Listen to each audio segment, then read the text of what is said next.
Well, we have a special episode of This American President.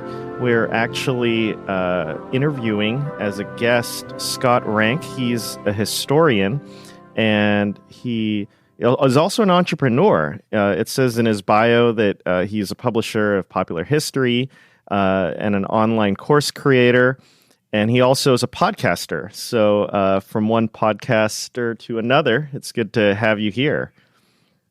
Thank you. Yeah, absolutely. Yeah. And so we have you here because you did a podcast series on Presidential Fight Club. And this weekend, in preparation for this interview, I binged listened to every single episode. And so I got very familiar with your voice. So it's kind of funny to hear you. You sound exactly like you do on the series, but yeah. And I also love the logo you guys had. It was it looked like The Art of Manliness, but with the two boxers, and then there was George Washington and Donald Trump on the cover. So I that was very entertaining. What was your idea? How'd you come up with that particular thing? You hit the nail on the head. That was exactly the directions I gave to the art director, saying, okay, here's some Art of Manliness, 19th century boxer imagery. Can you do that in Photoshop some presidents? And he did it. So that's exactly what you described it as. Yeah, that's great.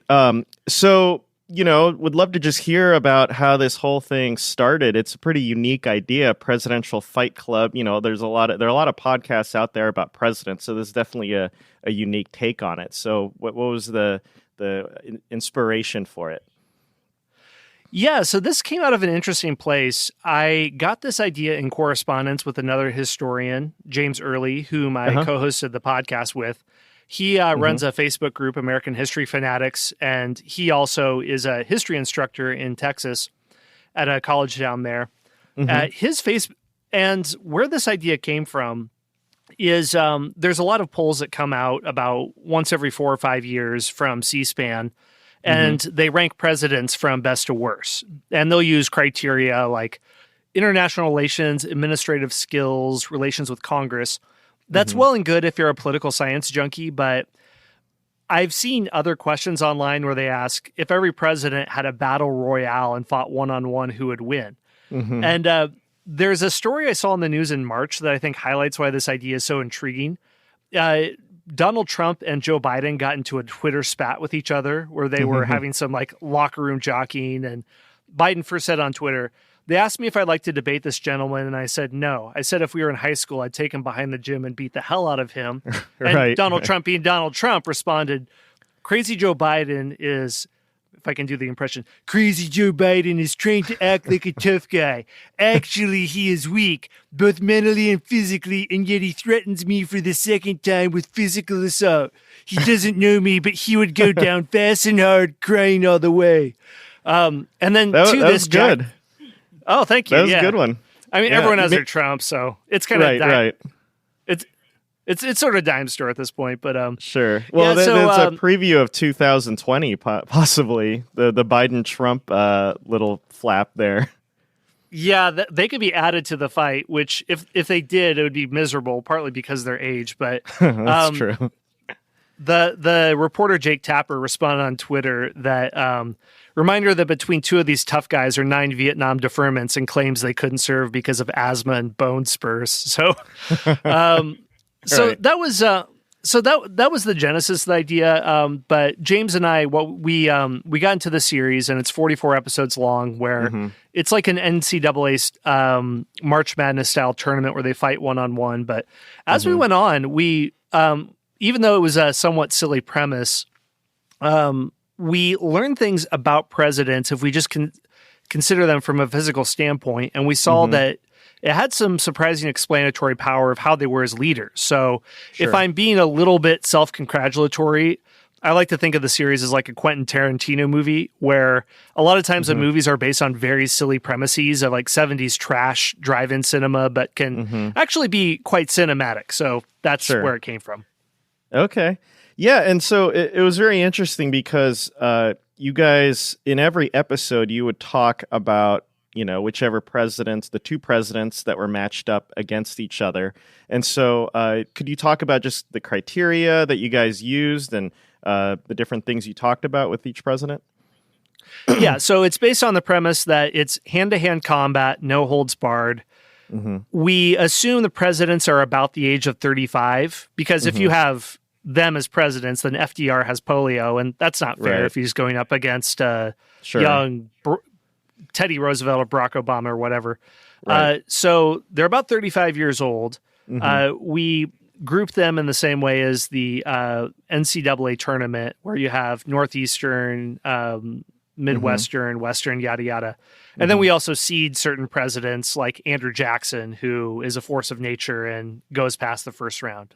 Sure. And the way the winners were decided was in James Early's Facebook group, people voted on the results, and they're a fairly enthusiastic, historically minded bunch. At first, I was worried that favoritism would win out, and there might be political.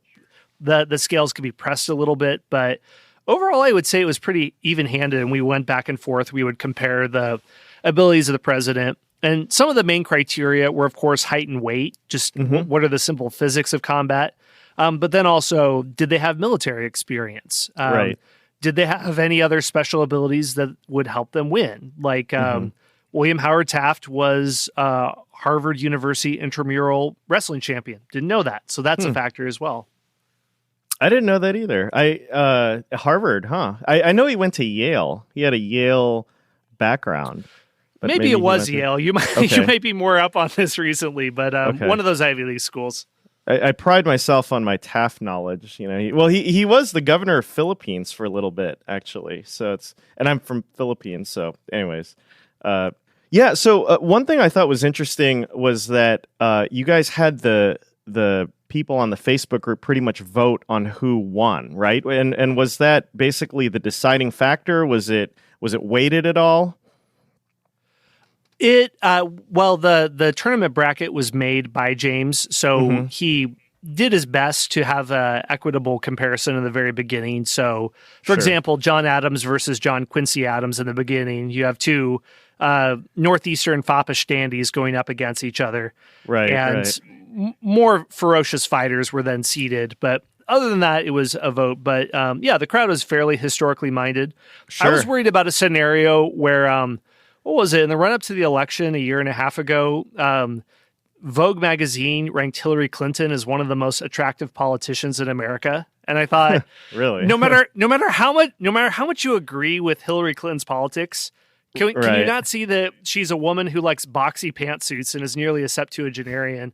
It's the same as super pro-Trump cartoonists who make him look muscular with a lantern jaw, and I think he's a doughy septuagenarian who likes fast food. So whatever you think of his policies, right? I wouldn't argue that he's one of the most handsome men. So unfortunately, we didn't have one. We didn't have one of those cases. So I was pretty pleased with the outcome.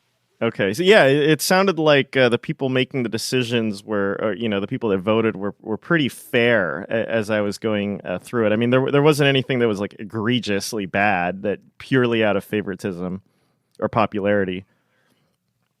Yeah, so it worked out pretty well. Yeah. Now, one of the things I really like about this whole idea is that it really does give you a new perspective on our presidents, and some of them are relatively well known, but others are just obscure. And you start hearing about the stories of these guys, and you realize a lot of these guys were tough guys. When you talked about Rutherford Hayes, a lot of the Civil War presidents that historically are just looked at as kind of, I guess not very important historically, but then you look at the kind of people they're pretty rugged guys.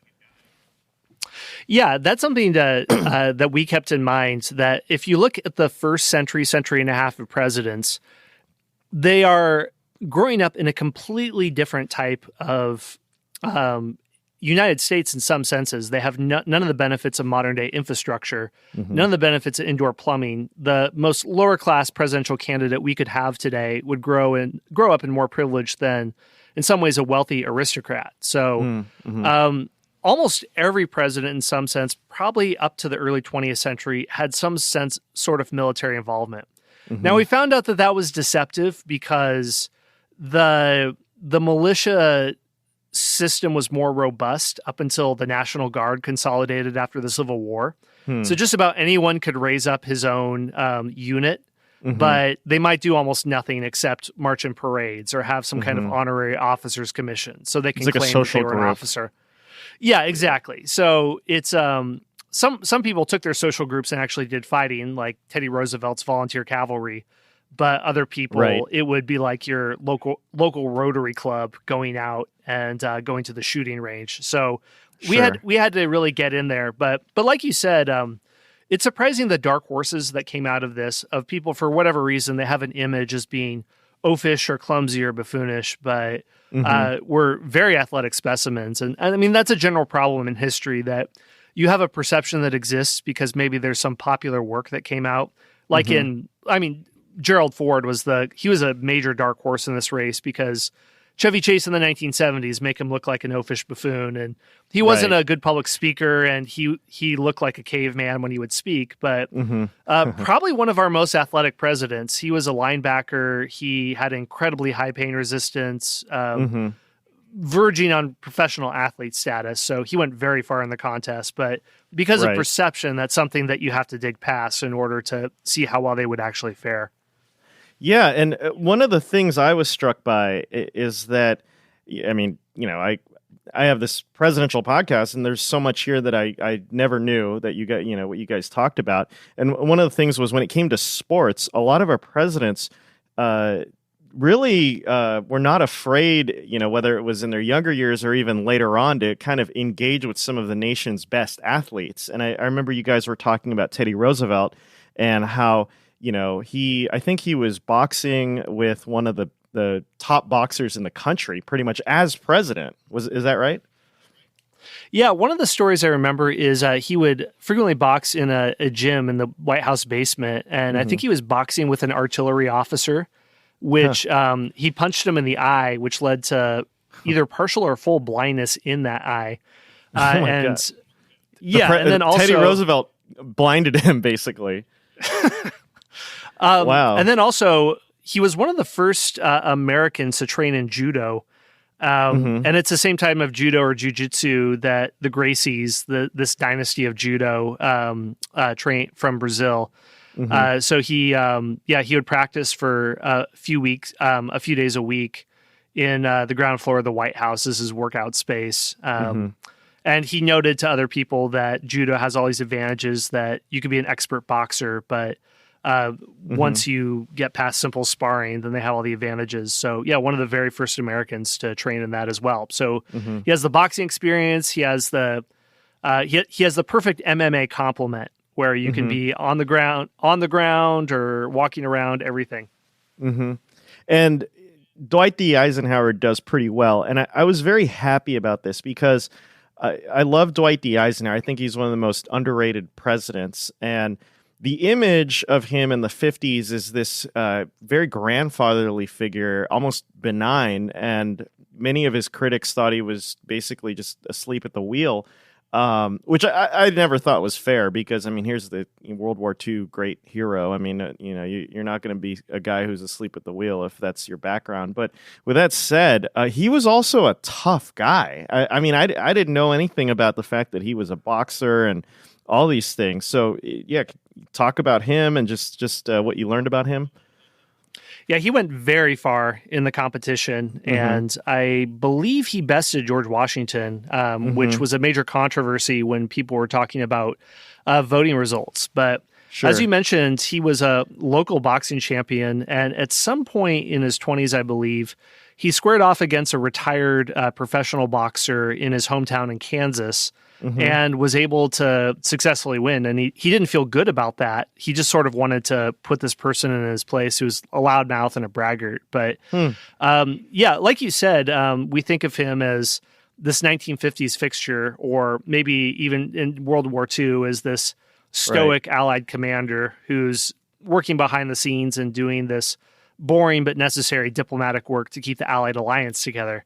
But yeah, as a young man, and it's also interesting too because he's at the cusp when he entered the military in the early 20th century. This is a crucial turning point where if you are in the military, you're starting to get serious hand-to-hand combat training. And we take that for granted, of course, that anyone serving in any branch of the armed forces of course, would have combat training or hand to hand. But Sure. that was not the case really until the early 20th century. I mean, before then, Okay. in the Revolutionary era, the George Washington times, you would know bayonet fencing very well. That was the main forms of close combat that you would engage in if you didn't have any ammunition. And then that goes into the Civil War, and of course there's still bayonets. Well, even today, but actually using fists, engaging fisticuff, that doesn't really come about until during or shortly after World War I. So even having military experience as a president means something different as time goes on. And I think this was a question when, what was it, like 10 years ago, when all those shirtless pictures of Vladimir Putin and him riding bears and whatever came online. Right. And people asked, oh, if Obama fought Vladimir Putin, who would win? And they'd say, Right. well, Obama plays basketball and he's good and that's at it and that's great. But Sure. Putin was an officer in the KGB and not only definitely had hand-to-hand combat training, but probably knew ways of killing people. And he's a black belt in judo. So Judo, yeah, exactly. Yeah. One other thing about Ike is that I think I remember you guys saying something about him when he was playing football, and he'd actually played and tackled Jim Thorpe, and Jim Thorpe is like one of the greatest athletes of all time. So, yeah, it was his Rudy moment. He just had this moment of glory to. Yeah, that's impressive. Yeah, and we talked about Gerald Ford, and you also, I think one thing I didn't know was the fact that when he was playing, in college, he actually tackled. He's the only president to tackle a Heisman football player. Oh, really? Okay, didn't know that. There's. Yeah, well, I think I remember your counterpart on the show saying that. So, I mean, I had heard that he was a great football player, but had no idea he was. He that happened when he was younger. Right. And then back at that point, football, as we understand it today, was not the football. It wasn't. It was basically rugby with very modest padding and maybe even less than that. So, right. So not afraid of close quarter combat. Yeah. So one thing I was going to say also is that I love George Washington. I was rooting for him to go all the way, but I also really like Eisenhower, and I do think he has been underrated for a while. He's getting more play now. But one thing, I was okay with him beating Washington in the Final Four only because I thought, well, it's good that Eisenhower gets more appreciation and recognition as a tough guy.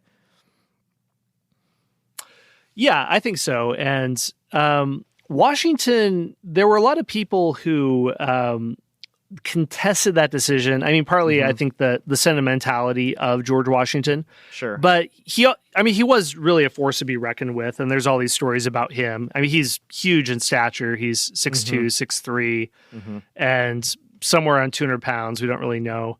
Of course, combat experience. And there's one story about Washington that stuck out just in terms of his raw physical strength. So there's at one point, I think there was some sort of social event at Mount Vernon around in the 1770s, I think 1773. And there was a competition to see the guests could see how far they could throw an iron bar across the lawn. So Washington appeared, he lifted it, and one description was that it lost the power of gravitation and whizzed through the air, striking the ground far beyond the utmost limits. And as he walked away, he said, "When you beat my pitch, young gentleman, I'll try again." So he did whatever passed for sport then. He was a frontier wrestler. He did fox hunting. He was a horseman. He had cavalry experience. He was a surveyor in his youth and traveled the backwoods of the American frontier.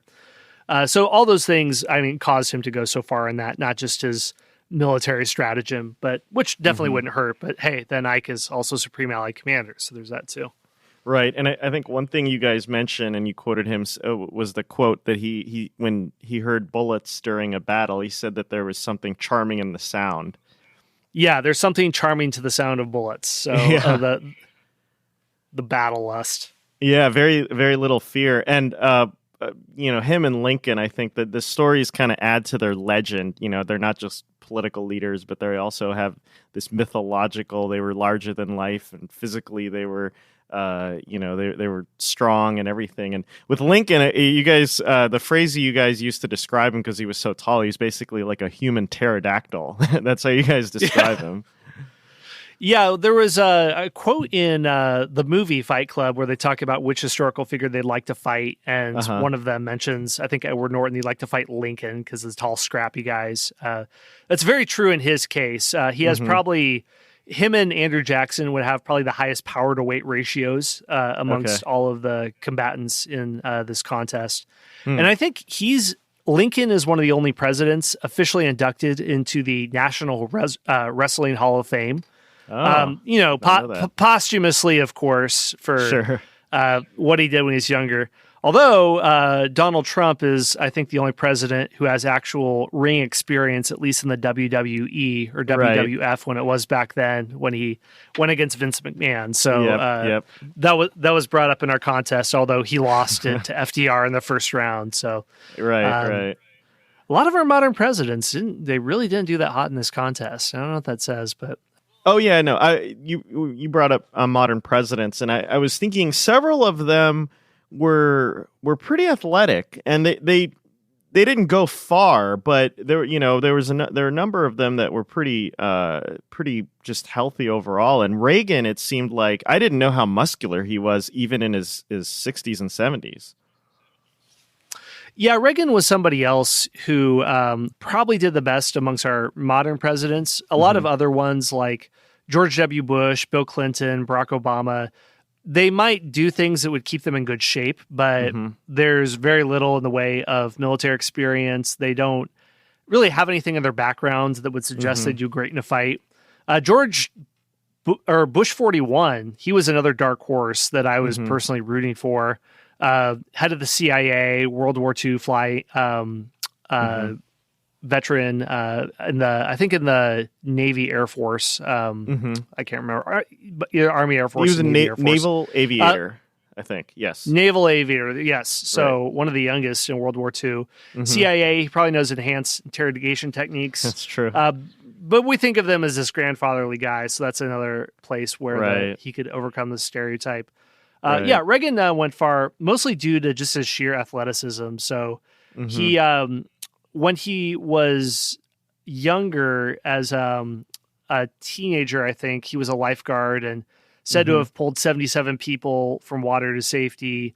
He was a lineman in college.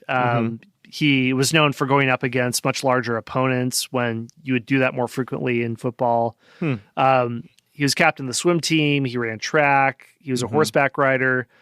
He would have played baseball, but he had terrible eyesight, so that's not something that he did.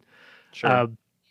And he also, when he was shot in 1981, managed to walk himself into the hospital. And the doctors were commenting. Yeah, no kidding. Yeah, and the doctors were commenting on his health. And people were... His doctor said that he had the physique of a 30-year-old muscle builder. So it's impressive. That's something that carried him far. I mean, just his sheer athleticism was one of his strong suits.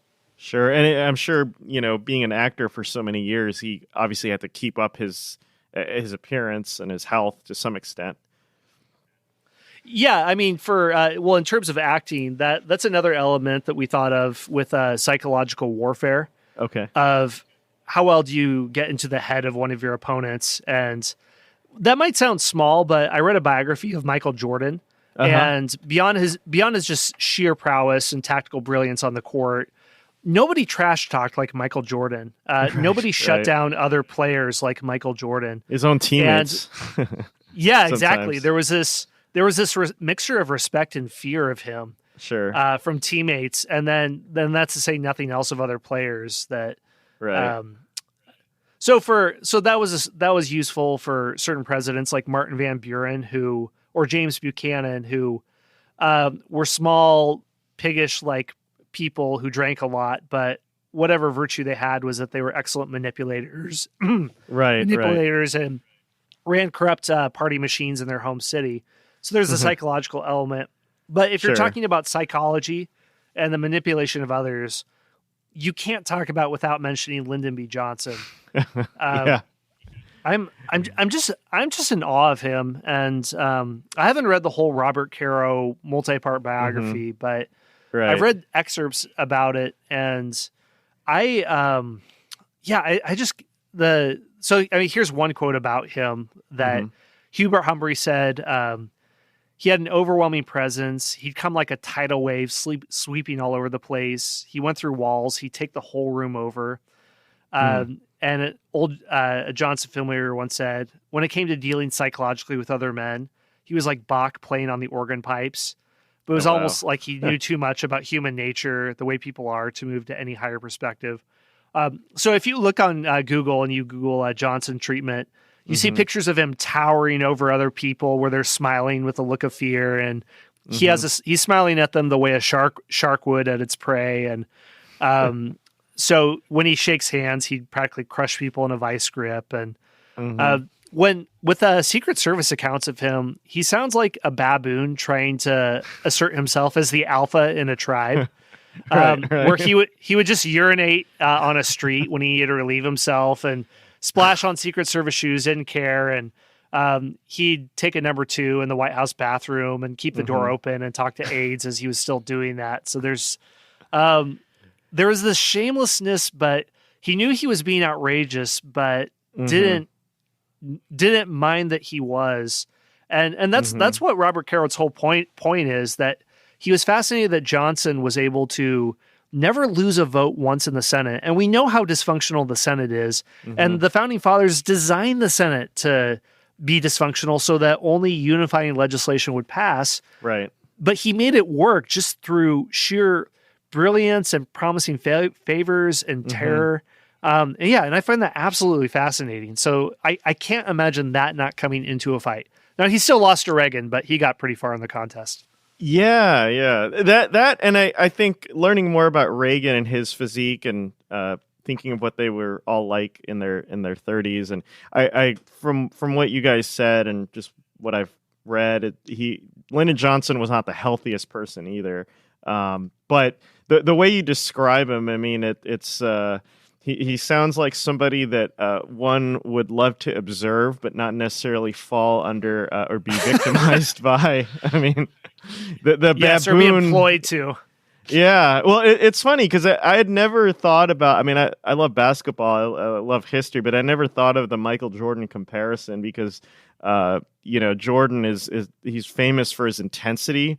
That he'll just chew you up and spit you out if you're not mentally tough enough, and it seemed like Lyndon Johnson was that kind of guy.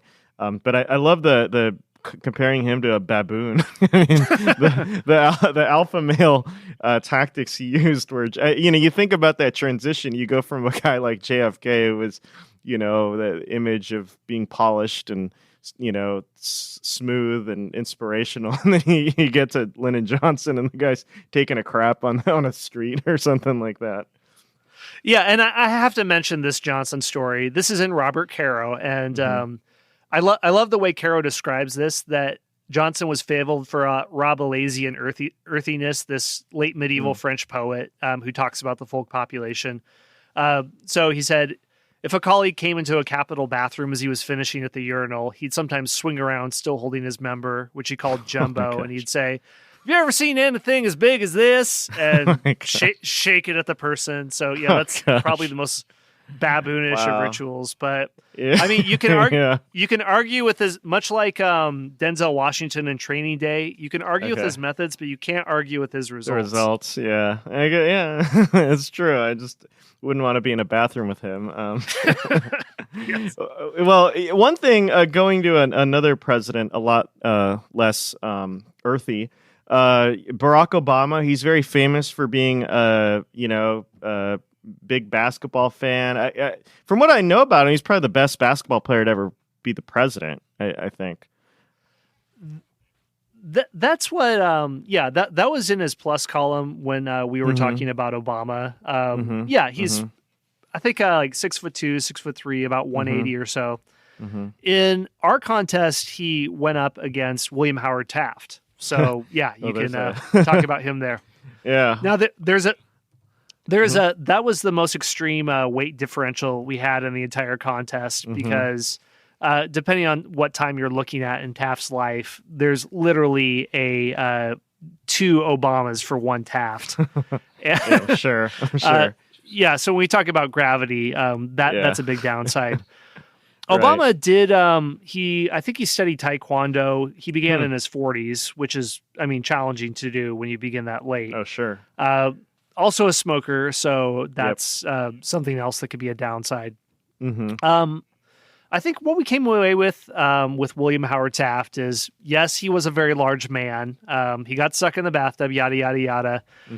But again, that's him as president. When he was a younger man, he was more vigorous. So he was, and you are right, it wasn't Harvard. He was Yale's intramural heavyweight wrestling champion. One other factors that would come with Taft is when it came to his political and judicial philosophy, could that hurt him as a fighter? Where he was very much a man of restraint. He came from the school of thought that presidents could only do what was explicitly written in the Constitution.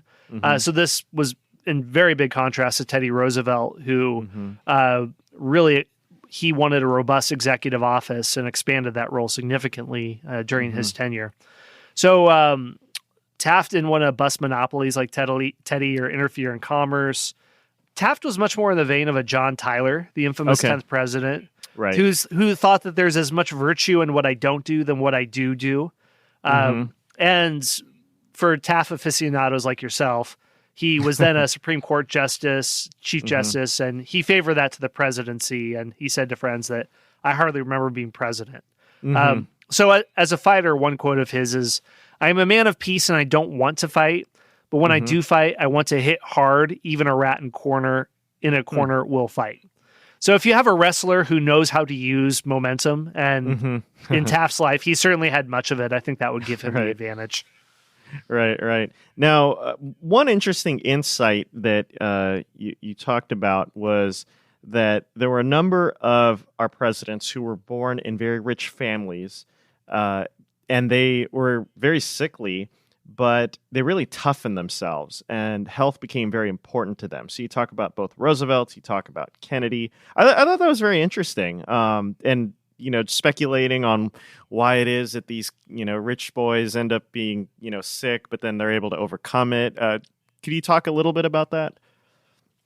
Yeah, so I'll talk about that in general, and then I'll mention one specific example.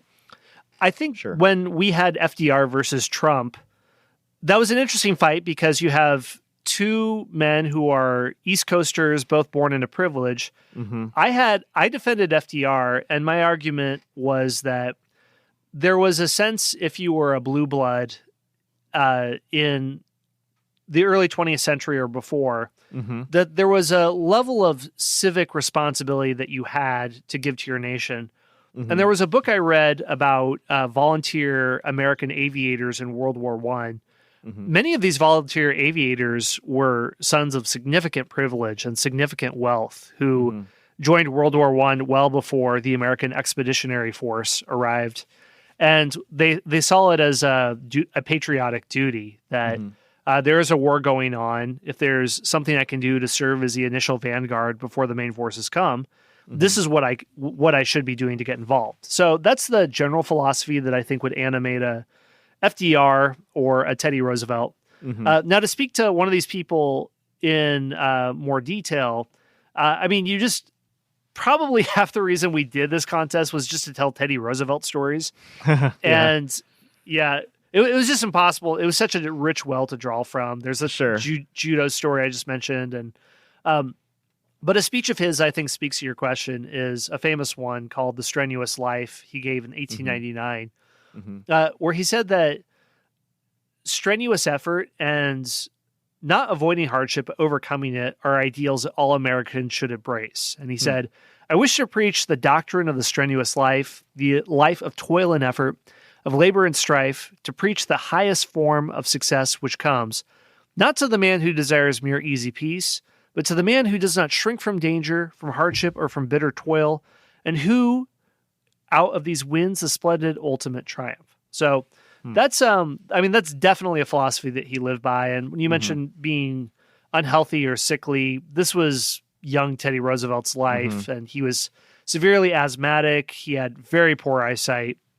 A doctor told him that he had a weak heart and he needed to lead a quiet life in order not to result in death. So Roosevelt's response was to do the complete opposite of that, and he began to train him. So he trained in boxing. He lived the strenuous life, as he called it. He practiced weightlifting. He developed a rugged physique. He took up boxing and hunting. He joined the rowing team at Harvard. He was Harvard's intramural champion in boxing. He scaled the Matterhorn in Switzerland during his honeymoon. He was a rancher in North Dakota after his wife and mother died in the same day. And he boxed cowboys who insulted him and thought he was some dude from the East Coast who just showed up. And then I guess I'll just choose one story of Roosevelt. There's so many. But I think for him as a fighter, resilience is, if you watch one of the Rocky movies, the theme they pound over and over again is that it's resilience that wins. It's not technique or strength or whatever. And the best example I would say is in 1912 when Roosevelt was running on the third party Bull Moose ticket. So he was, I forget where he was campaigning, but a would-be assassin came and he took out his Colt revolver and shot Roosevelt point blank. The bullet hit Roosevelt and ran 3 inches into his chest, but the only reason it didn't kill him is that it passed through a steel eyeglass case and a copy of his 50-page speech, which was folded in half. So then he goes up to the stage, he holds up his speech with a bullet hole through it, and he announces to the audience that he's just been shot. But he was also an amateur anatomist, and he thought, well, I'm not coughing blood, so I haven't punctured a lung, so I'm okay for the moment. So then he goes on to give a 45-minute speech, and his aides are nearby. They're terrified he's going to pass out, and every time one of them get close to them, he'd stare them down with daggers, and they'd back off. God. Then he completes a speech, and then they take him to the hospital and treat him. But that right there is he went very far, let us say, in this contest. Yeah. Well, the thing about Teddy Roosevelt, too, I think, is that, he came into office right when America was, asserting itself on the global stage. And it's just amazing to me that a guy like him, who's kind of a freak of nature in terms of just his whole life, happened to be our president during that time, when we were kind of asserting ourselves. So he's just an incredible person, I think. Yeah, and there's many other aspects too, beyond the physical, the mental. He was constantly reading books, and anytime he had downtime, if he was traveling to and from an event, he would pick up a book and read it. And it wasn't just politics. It could be Plutarch's Lives of the Roman Emperors, or a book on anatomy and physiology, or something on the natural world or wildlife, which due to him being a polymath, that's why part of why he set up the national park system, because he had a love for nature and conservation. A lot of that love was to go out and shoot it and kill it and mount it in his home, but still, So I mean, I guess I don't want to get off track, but then beyond the physical, he's also a mental polymath. Now, one guy talking about these presidents born rich, but also sick, was President Kennedy. And he was very interesting because, he had a lot of health problems, very debilitating problems, but he was still a tough guy, war hero. And so you talk a little bit about him and just what you guys learned about him. Yeah, he also won a few rounds in our contest, and I think I'd agree with that. If you only know surface level Kennedy, and you're a young baby boomer, then, you think of the vigorous, healthy man. If you know a little bit more about Kennedy, then you know that he had debilitating illness. He was always very sickly. But then going a little bit more beyond that, I think you can at least see the rationale for why he could do well in a contest like this. So in terms of size, he's about average in this fight. He was 5'11", 175 pounds, lieutenant in the Navy. So he would have had basic combat training. But yeah, he was always, his lifelong health problems was one of the best kept secrets of recent U.S. history.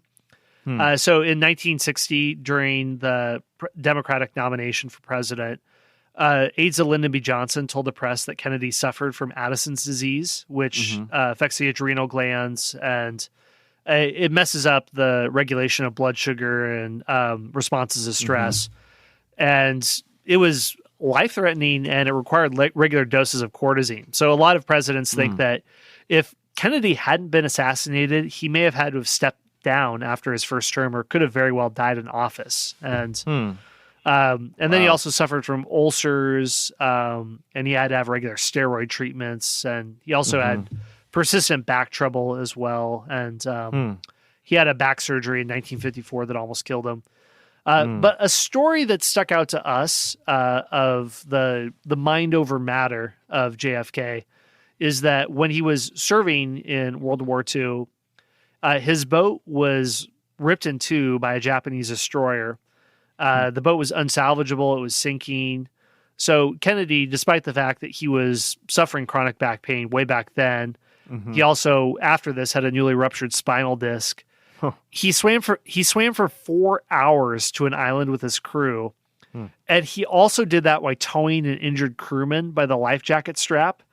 And he also did that while towing him with his teeth. So, wow. So he wasn't just a pretty boy. His health problem. Yeah. There's the image that the Kennedys would like is the family playing touch football during Thanksgiving, that type of thing. But and a lot of it is he's probably one of the more manufactured presidents we've ever had. In the early media, it's when you first had mass media, but there was still enough of an old boys club of between the media and politicians that he could get away with as much tomcatting as he did, which would be completely impossible today.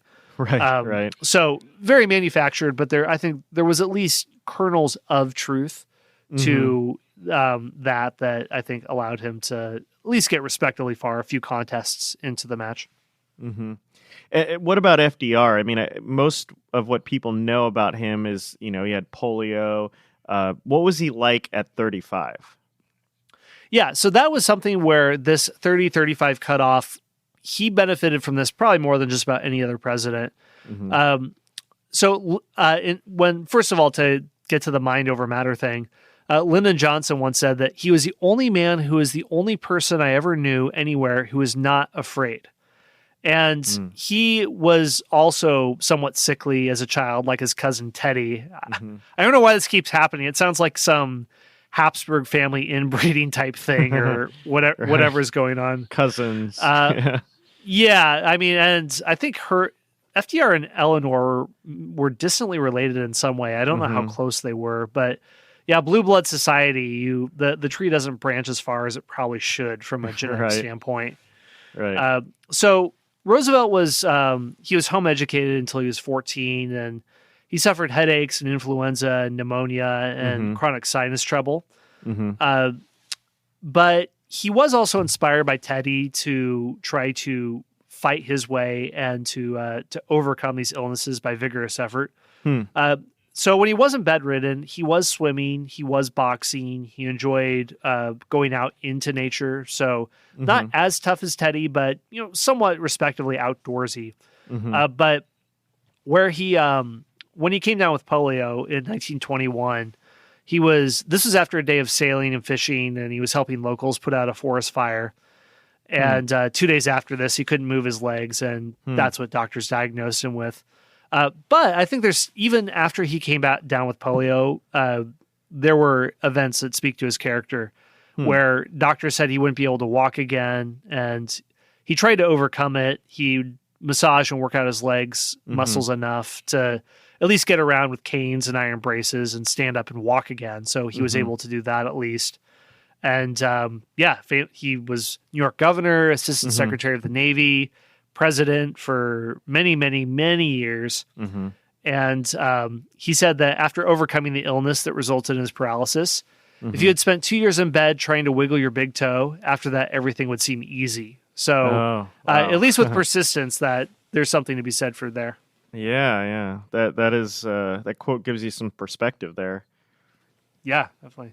Yeah. Well, one president I want to ask you, about is Jackson, because I think most people, when they think of, which president would be a real fighter, I mean, Jackson was literally a fighter, growing up and all that. He's famous for his duels. So, what did you guys learn about him? Yeah, he is the person that, if we talk about power to weight ratio, like with Lincoln, he'd probably be the person I would choose. The Suzuki Samurai, or choose your motorcycle or cross rocket, that would be him. Right. And he's a mean SOB in the nicest sense of the word, in the southern sense of the word. So yeah, like you said, he grew up on in the Appalachia, which would be the frontier at the time during the Revolutionary War, of Scotch-Irish background. They were the lower caste of immigrants coming to the Americas at this time. And his favorite sport, which was popular on the frontier, was wrestling.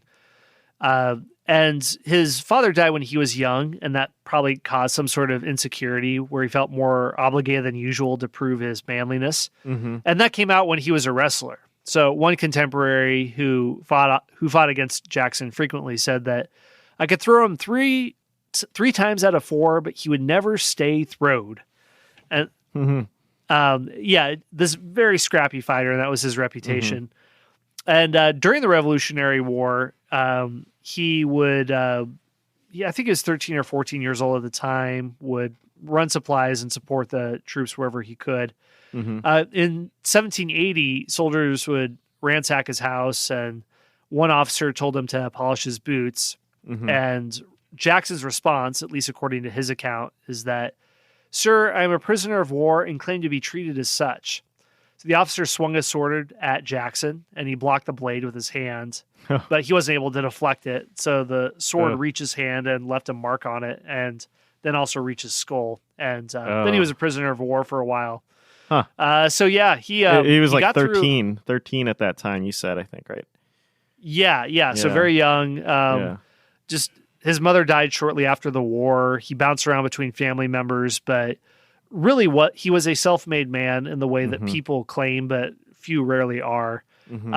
Partly what led to his very fierce temper, which other politicians feared. And with the prospect of a Jackson presidency, many of the founding fathers and the elite class that produced all of our early presidents up to Jackson were fearful of the prospect of a Jackson presidency. And Thomas Jefferson said that he was worried that any insult from a foreign leader could be grounds for the United States to start a war.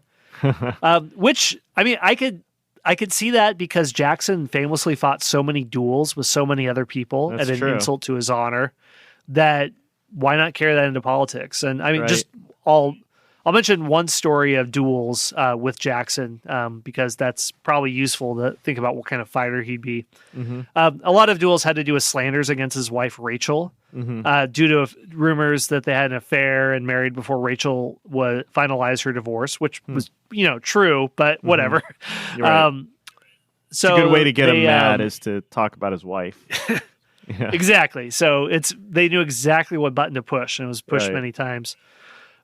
So one duel happened. There was a gambling argument that Jackson had when he was a sitting U.S. congressman. A man by the name of Charles Dickinson was arguing over horse races with Jackson. He probably insulted Rachel at some point because pistols were drawn, and Jackson demanded a duel. Dickinson was 17 years younger than Jackson and known to be a good shot. So he thought, okay, you have a lot more to lose than I do, so let's do this. So the two men faced each other in 1806. They were, like the way duels would go back then, they were 8 paces apart. Dickinson was given the right to fire first, and he aimed at Jackson's heart, shot Jackson, but he didn't drop him. And he thought, wait, did I miss? Just complete disbelief. So Dickinson was ordered back to the mark, and Jackson fired. His bullet entered Dickinson's groin, passed through his intestines, and then he died 14 hours later. So the one theory of how Jackson won is that he was a little bit sneaky. He wore a bulky overcoat to the duel, and so he's a skinny guy, and that automatically decreased the chances you could hit him. And he also didn't face his opponent head on, but twisted his torso, so it highly increased the chance that a bullet could bounce off the rib cage instead of penetrating, hitting his heart. Okay. So He's he tricky. bled, and Yeah. exactly. I think he was shot about 9 different times during duels in his life. And Oh wow.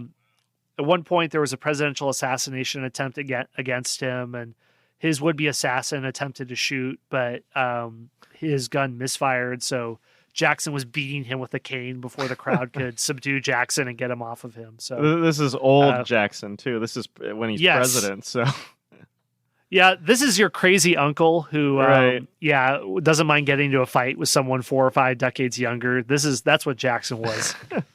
only in America would we have a president like Andrew Jackson, right? Yeah, and so that's an aside. When people talk about how divided our politics Mm-hmm. for you, when you study the history, I can't help but roll my eyes a little bit and think, they're saying mean things on Twitter. Oh no, Right. they're not. Right, they're not right. shooting at each other.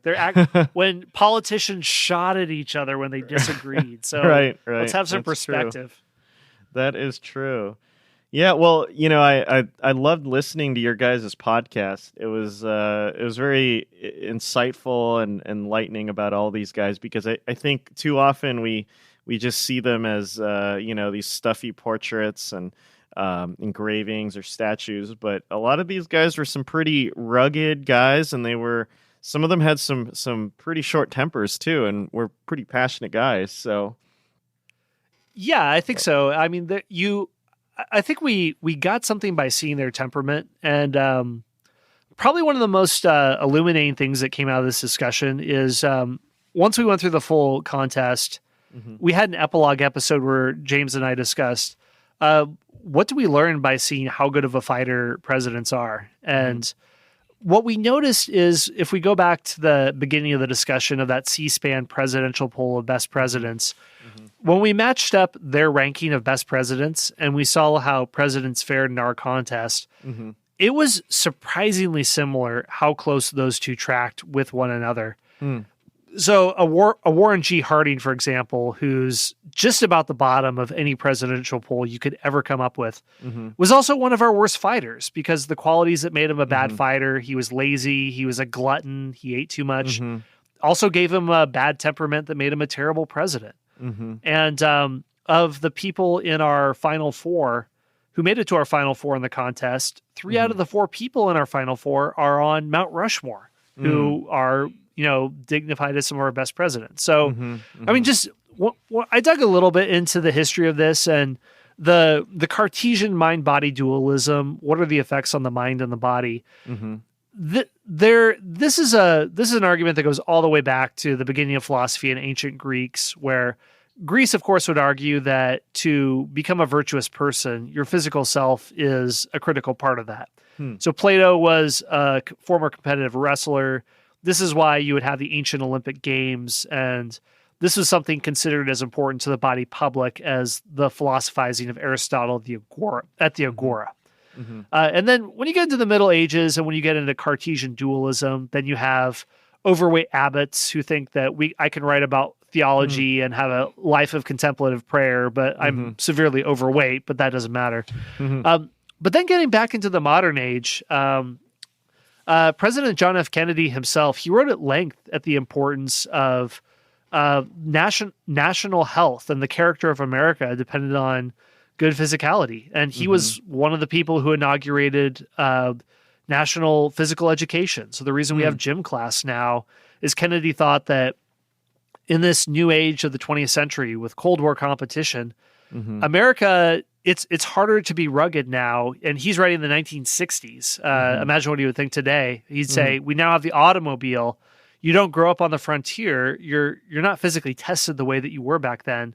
So we need to do things to continually challenge ourselves.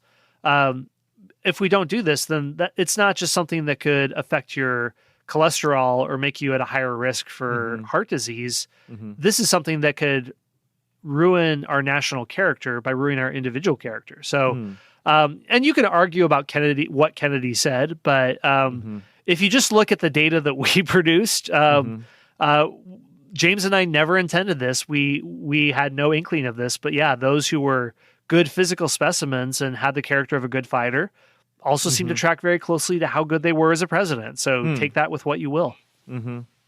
Yeah, and that's good food for thought. Whenever there's a presidential election and who one is looking for it, it might be a underrated aspect of what makes presidential greatness. Yeah, think about how good would they be as a fighter, and if we have Biden versus Trump in 2020. Again, I mean, you can argue about their policies, but we have bone spurts and deferments for war, so something to think about. Right. So the podcast is called Presidential Fight Club, and you guys also have a website. So go to iTunes, check out their podcast, and then a website as well. And is there anything else, like a book or anything like that, or? We don't yet, but yeah, the site, if you go to presidentialfightclub.com, you'll find it. And that series was a spinoff of the main show that I do called History Unplugged, and you can find that at historyunpluggedpodcast.com. Yeah, great. Well, Scott, thank you so much. This is definitely a great insight into our commanders-in-chief, and it just shows that a lot of these guys were flesh and blood and fascinating people, and there's definitely more there that meets the eye for all of these presidents. Absolutely. Yes. Thank you. Thank you for having me.